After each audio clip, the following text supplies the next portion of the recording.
조니조니 예빠빠 안녕하세요. 조니입니다. 외눈박이 거인의 눈을 뜨거운 나무 꼬챙이로 찔러 모조리 짓뭉개버린 사나이. 20년 만에 고향에 돌아와 자신의 아내를 넘보던 100여 명의 구원자들을 궁전에 가두고 단 한 명도 살려두지 않은 채 피해 도살을 감행한 남자.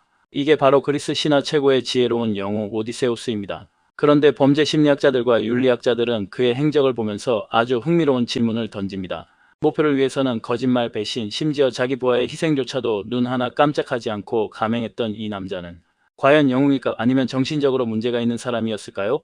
오늘은 3000년 동안 이 영웅의 가면 뒤에 숨겨져 있던 충격적인 잔혹사와 진실을 알아보도록 하겠습니다. 오디세우스의 가장 유명한 사건은 식인 거인 키클롭스를 속인 사건입니다. 그는 자신은 아무도 아니다라는 뜻의 우티스라고 속인 뒤 거인이 술에 취해 잠들자 누나를 찔러 소경으로 만들어버립니다. 다른 거인들이 누가 찔렀냐고 물어봤을 때 거인이 아무도 아니다 라고 비명을 지르는 바람에 탈출할 수 있었죠.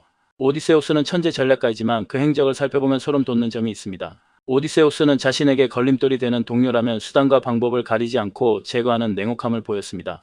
대표적인 피해자가 바로 동료 장수 팔라메데스였죠.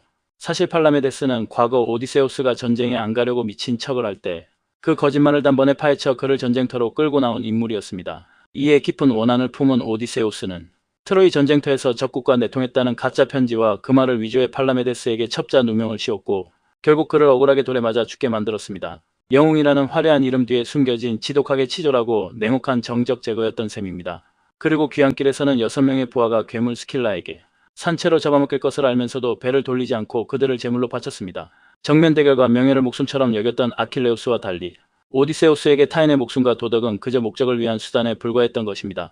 재미있는 건 후대의 로마인들은 오디세우스를 영웅이 아닌 비열한 사기꾼이자 악마로 여겼다는 사실입니다.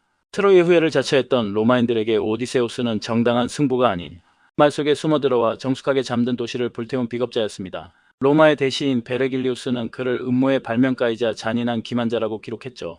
특히 20년 만에 고향 이타케로 돌아왔을 때 그가 벌인 구원자 몰살 사건은 현대 기준에서도 명백한 과잉살상이자 광기였습니다. 그는 자신의 재산을 축내고 아내에게 구원했다는 이유만으로 무기도 없는 108명의 귀족, 청년들을 궁전문을 걸어 잠근 채 학살했습니다. 심지어 그들과 어울렸던 하녀 12명까지 줄에 매달아 목을 졸라 죽였죠. 영웅의 정의라기엔 너무나 지독하고 냉혹한 사적 복수였습니다.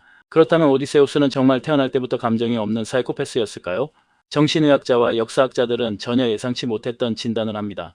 이 모든 게 바로 극단적 전쟁 트라우마라는 겁니다. 그는 트로이라는 잔혹한 지옥에서 10년을 고생하고 집으로 돌아가는 길에 또 다시 10년 동안 모든 부하들을 잃었습니다. 부하들이 하나씩 찢겨 죽어가는 것을 목격하며 그가 살아남기 위해 선택할 수 있는 유일한 무기는 인간적인 감정을 마비시키는 것이었습니다. 나는 아무도 아니다라는 그의 대사는 거인을 속이기 위한 계략이기도 했지만 전쟁의 참상 속에서 자기 자신의 인간성과 정체성을 잃어버린 한 인간의 울부짖음이었던 셈입니다. 수단과 방법을 가리지 않는 그의 마키아벨리적 냉혹함은 가짜 영웅의 만행이 아니라 어떻게든 살아남아 집으로 돌아가겠다는 한 남자의 고독하고 절박한 생존 본능이었던 것입니다. 아킬레우스가 찬란한 명예를 위해 젊은 나이에 죽음을 선택했다면 오디세우스는 온갖 수치와 비난을 무릅쓰고 생존을 선택했습니다. 수단과 방법을 가리지 않고 승리한 천재 전략가 혹은 잔혹한 거짓말쟁이. 3000년이 지난 지금 여러분이 바라보는 오디세우스의 진짜 얼굴은 어느 쪽입니까? 지금까지 시청해주셔서 감사합니다. 구독과 좋아요 부탁합니다.